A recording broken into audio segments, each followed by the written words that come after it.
Hey, good morning. It is Friday. We're at the end of the week. Is a scripture that I was reading this morning that encouraged me, and I pray it encourages you. It's out of 2 Corinthians chapter 12, 9. Okay.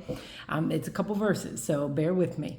Each time he said, "My grace is all you need. My power works best in weakness." So now I am glad to boast about my weaknesses so that the power of Christ can work through me. Verse 10. That's why I take pleasure in my weaknesses and in the insults, the hardships, the persecutions, and troubles that I suffer for Christ.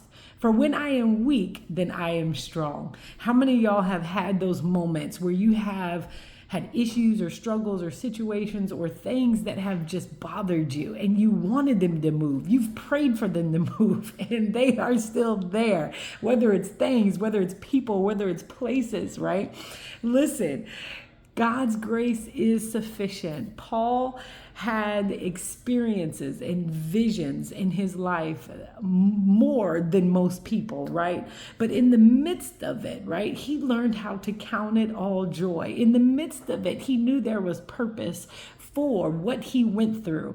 I think if we understand the purpose, why we go through, and the things that come against us, we can stand still and know that he is God. We can count it all joy, and we can know that anything that we come against, it is not too small, not too big for God, and that his grace is sufficient. God told him 3 times, his grace is sufficient. So today, whatever that you're trying to pray away that's not moving, or things that you're dealing with, it's difficult and you don't think that you can do it, I'm telling you, you can, because you can do all things through Christ who strengthens you. It's Friday. It's the end of the week. I want you to enjoy the rest of your week.